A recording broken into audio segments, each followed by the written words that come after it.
This is the news on OneTV network. First, the headline. ASU confirms extension of strike by 12 weeks. Court refuses Emefiole's request for order against INEC.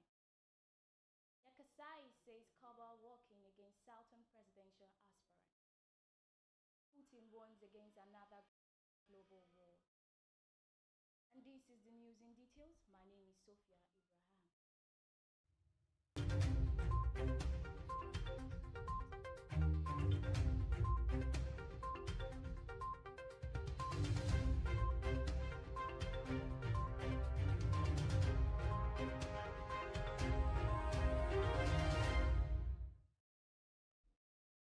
This is the news on OneTV network.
This is the news on OneTV network. First, the headline. ASU confirms extension of strike by 12 weeks. Court refuses Emefiole's request for order against INEC. Yakasai says cabal working against Southern presidential aspirant. Putin warns against another global war. This is the news in details, and my name is Sophia Ibrahim.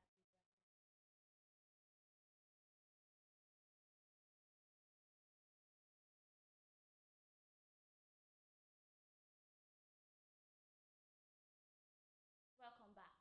The academic President Emmanuel Osodeke has confirmed that ASU has extended the strike by 12 weeks, an action that will make its 20 weeks university students will stay at home. Also, DK told newsmen in a telephone chat on Monday that it will extend its rollover strike for another 12 weeks to enable the federal government address issues in concrete terms. He said that the extension was due to the federal government's failure to implement the agreement entered in the union. The lecturers' demand include funding of the revitalization of public universities and academic allowances, University Transparency Accountability Solution (UTAS), and promotion areas. Others are the renegotiation of 2019 ASU federal government agreement and the inconsistency in integrated personnel role pay information system.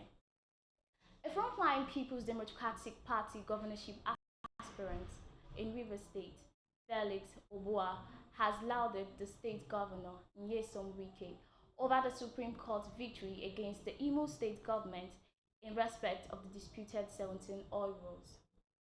Obua commended the government for his courage and undoubted spirit to ensure justice was not only done but seen to have been done over the legal battle that has lingered for so long. The PDP governorship aspirant and an indigene of the local government council where the disputed oil wells are located, Oba Ebema Ndoni, said the victory is a further confirmation of Governor Nyesom Wike's resolve to see that what rightly belongs to Rivers State is not denied. Obua also commended the Supreme Court for standing firm against miscarriage of justice against Rivers State by ruling that the disputed 17 oil wells rightly belong to the state, which by extension has equally authenticated the adjustment paper of 1976, where the disputed Ndoni and Ebema communities were confirmed to be in Rivers State. The case of Farah Dagogo at the Magistrate Court in Port Harcourt has been stalled following his absence in court on Monday. OneTV correspondent said that Gogo was expected to be in court for his bail application following charges of conspiracy and instigating cult activities filed against of police Rivers State.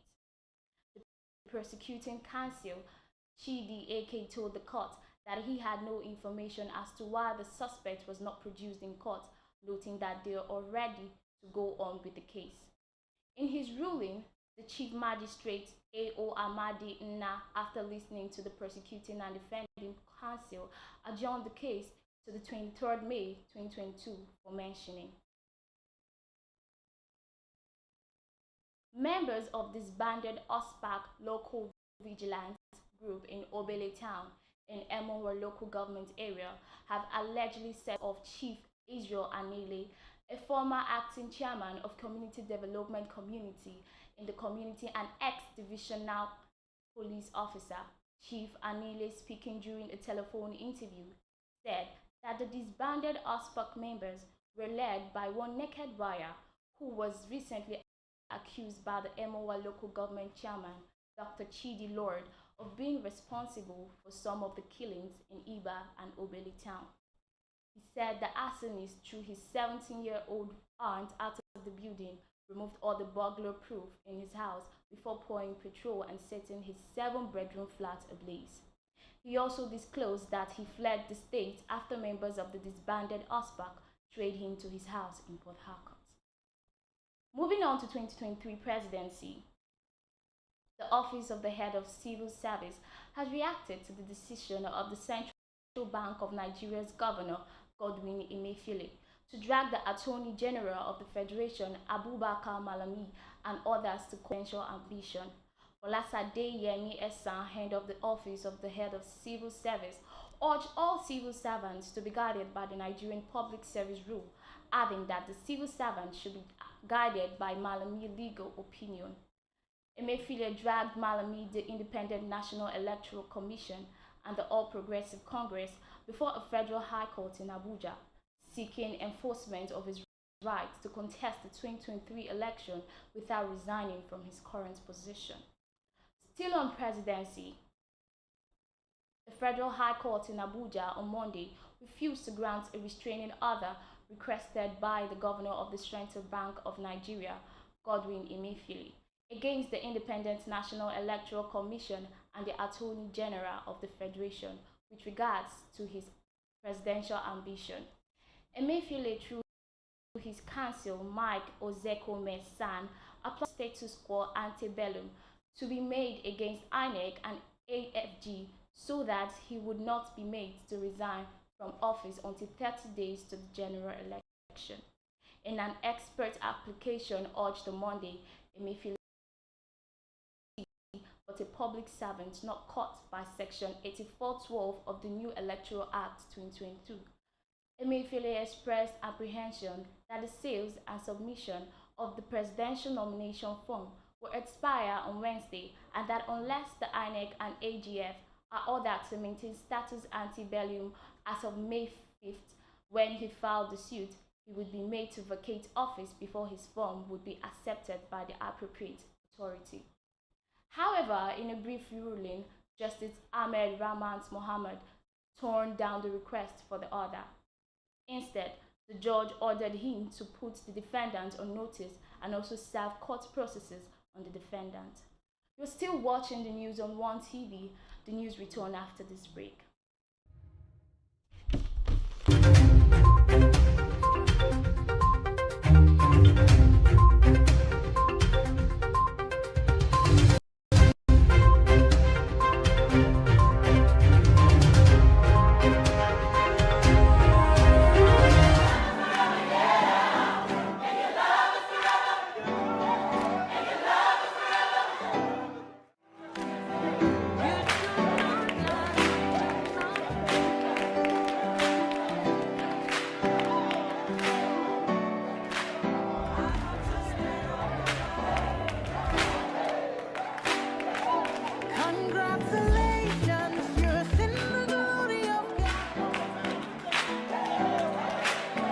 Done so much for me, I cannot tell it all.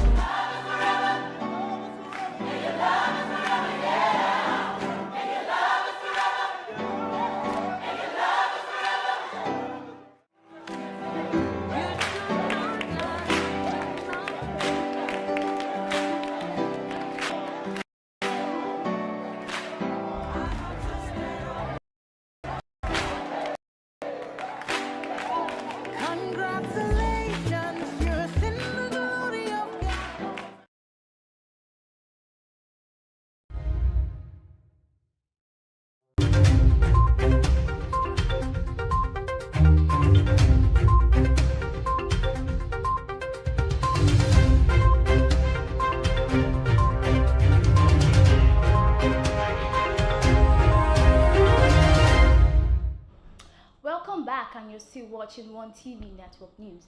Another statesman, Tanko Yakasei, has alleged that some cabals in the presidency are behind the increasing number of presidential aspirants from the southern part of Nigeria in the All Progressive Congress. Yakasei claimed that the cabals in the presidency are encouraging some aspirants from the south to purchase the APC presidential nomination form in order to break the ranks of the southern part of the country that are clamoring for a power shift. Still on presidency, a former Senate President, Bukola Saraki, on Monday held a closed-door meeting with former President Olusegun Obasanjo in Abeokuta, the Ogun State capital. Saraki's meeting with Obasanjo may have to do with his presidency ambition under the People's Democratic Party. The former Kwara State governor is one of the consensus candidates of the PDP Northern Elvis. He's expected to meet with PDP delegates in Ogun State after his meeting with Obasanjo. Moving on to insecurity, President Muhammadu Buhari has condemned the recent attack by bandits in communities in Zamfara State. The affected communities are Sabongari Damri and Kalahe in Karuba local government area, as well as Faru in Maradun local government area of Zamfara. In a statement by his senior special assistant on media and publicity, Garba Shehu, the president asked the military to stop the killing by the terrorists. He expressed condolences to the families of the victims, as well as the government and people of Zamfara State. adding that the combined efforts of the federal and state governments must do all that can be done to bring an immediate end to the horrific killing. Recall that no fewer than 55 people were killed in separate attacks by bandits in 4 Zamfara communities in 3 days.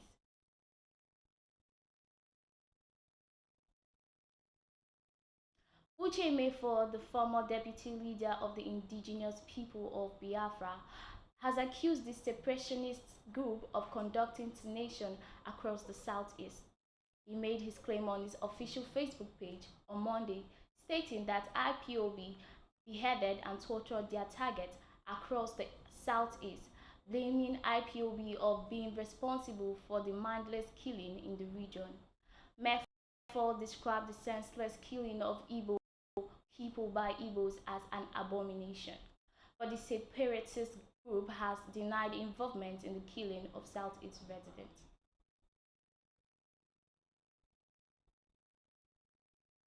Victims of the Abuja-Kaduna train attack, especially family members of those who were abducted, have resolved to truncate the resumption of the train services following repairs work which were completed recently.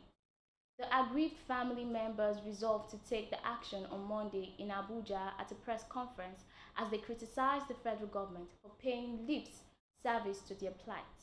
Speaking on behalf of the aggrieved families, Mrs. Zara Aliyu said they would not allow the train service to resume operation on the route until their family members who have been held hostage are released.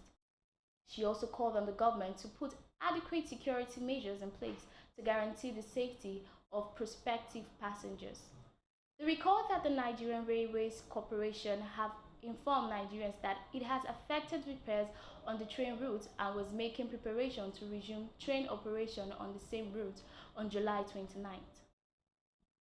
Moving on to insecurity, the governor of Ebonyi State, Dave Umahi, has accused the People's Democratic Party (PDP) and unidentified senator and officers of the Nigerian police of carrying out shooting in the state. Addressing the congregation during church service at the chapel in the government house Abakaliki, the governor, who thanked God for the successful visit of President Muhammadu Buhari last week, said the shooting reported while the government was on ground was not carried out by the indigenous people of Biafra. According to him, members of the opposition party and thugs of a sitting senator were responsible for the shooting. He alleged that unknown gunmen who recently attacked in Ezza South and North were caught with weapons belonging to the police and a vehicle carrying a senator's name and PDP logo. There is tension in Egbat, any local government area of Akwa Ibom State, following persistent kidnapping and killing of innocent individuals in the area. The latest was the kidnap of a Catholic priest identified as Reverend Father Afonso Obo in his parish located at Ikot Abasi Akpan along Ekparakwa Road, Etima. It was gathered from the community that about 18 persons have so far been kidnapped between November 2021 and May this year.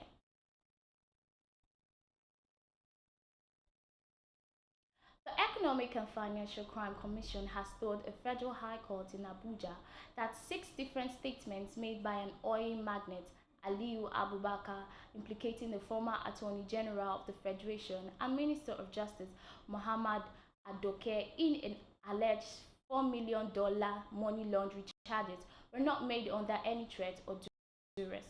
The Anti-Graft Agency made this position known during a sitting of the court on Monday, insisting that the statements were made in the comfort of the conference hall of the EFCC executive chairman, with a CCTV camera and a laptop recording throughout the period, and 6 statements were made. A witness of the EFCC, Ibrahim Ahmad, made the clarification while testifying within trials following allegation by the oil magnate Aliyu Abubakar that he made the statement under threat, inducement and duress while at the EFCC's office. Ahmed, an operative of EFCC, informed Justice Iyang Ekwo that the 6 statements made on different dates were recorded in the best conducive atmosphere in the EFCC's chairman conference hall with an air conditioner, CCTV and a laptop used as part of recording gadgets. The EFCC witness further told the court that Abubakar was always accompanied by two lawyers, Ame Audu and Peter Ayuba, as well as his choice relatives while making the statement. Further trial has been adjourned to Tuesday, May 10th, 2022. The Nigerian Customs Service has reacted to a viral video involving its personnel was filmed slapping an unarmed civilian, Samson Nwachukwu. The victim, an activist, is a special assistant to Delta Governor Ifeanyi Okowa and an ombudsman with Attorney General's office. The assault took place on the expressway on Saturday. A statement by Timi Bomodi, the Custom Public Relations Officer, said the team from FUO Zone C has since been withdrawn. They are under administrative investigation as the NCS Zonal Headquarters Zone C, Port Harcourt. You are still watching the news on OneTV network. Still ahead.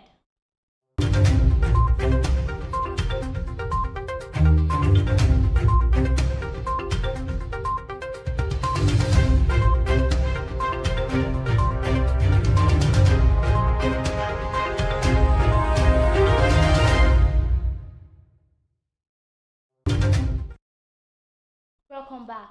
Still on the news on OneTV Global Network. Putin war against a global war.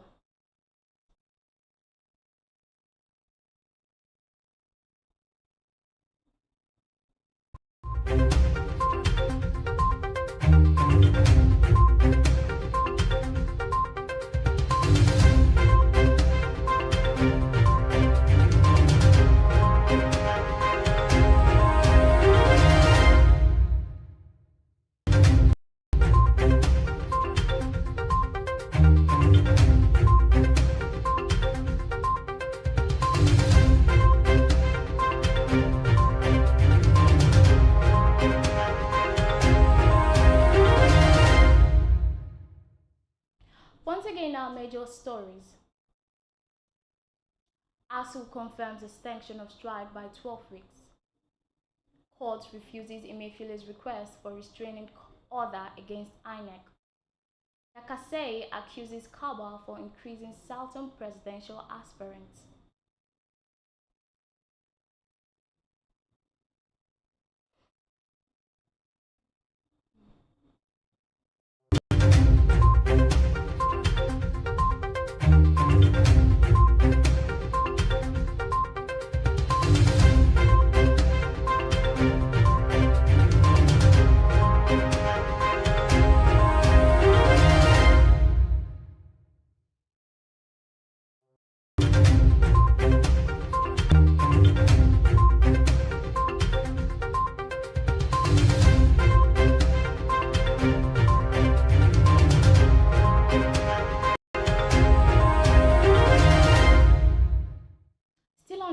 Business, we bring you a report that the Nigerian National Petroleum Corporation has advised residents of Abuja against panic buying of fuel, assuring that the agency has adequate supply despite the resurgence of queues in the city.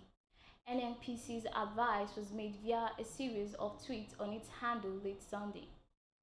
It explained that the appearance of fuel queues in part of Abuja is very likely to due to low loadouts at the long public holidays. In this case, the Salah celebration and the increased fuel purchase by returning residents of the FCT from the public holiday. Down to aviation, the Airline Operators of Nigeria has suspended its decision to withdraw its services across all airports in the country. The suspension came barely a day before the association planned to defect the withdrawal. The operators said they were suspending the decision in the interest of the national economy and security consideration. AON President Abdul Mafunaf Sarina announced the suspension on Sunday in a statement jointly signed by 6 leaders of the association. On the foreign scene, Somali President Mohamed Abdullahi, also known as, has announced its interest to run in forthcoming election for a second term. Last Thursday, the parliamentary committee in charge of organizing the election, announced that the presidential election would take place on May 15th. President Famojo's mandate ended in February last year, but he stayed on amid a delay in the holding of parliamentary election. In Somalia, the president is elected by members of the parliament and senators. To be elected, a candidate must receive at least two-thirds of the vote, or 184 votes. Russian President Vladimir Putin has warned against another world war. Putin gave the warning on Monday during a military parade marking the anniversary of the Soviet victory over Nazi Germany in World War II. He said, beside commemorating those who had defeated Nazism, it was important to stay vigilant and to do everything possible to ensure that the horrors of global war are not repeated. Putin said fighting for Russia's security was ongoing in the Donbas in eastern Ukraine as he justified Russia's invasion of Ukraine with NATO activities in that country. Moving on to sports, Arsenal star Eddie Nketiah has equaled the club legend Nwankwo Kanu's record after scoring a brace in the opening 10 minutes of the Ghana Premier League 2-1 victory Leeds United. Arsenal defeated Leeds United at Emirates Stadium on Sunday thanks to 2 goals from Nketiah. Nketiah's brace means he has now equaled a club record held by Kanu and becoming the second Arsenal player in history to net a brace in the opening 10 minutes of a Premier League match. Recall that Kanu scored in the 3rd and 9th minutes as the Gunner defeated Sunderland 3-1 at Highbury on October 6, 2002. Arsenal currently sits in the 4th position on the Premier League table with 4 points ahead of 5th place Tottenham. This is the package we have for you today. Another look at the major stories. ASU has extended its strike by 12 weeks. Court refused to restrain INEC in Emefile suit. Yakasei has accused presidency of working against Southern presidency. Putin has warned against another global war. And I am Sophia Abraham. Thanks for watching the news on OneTV.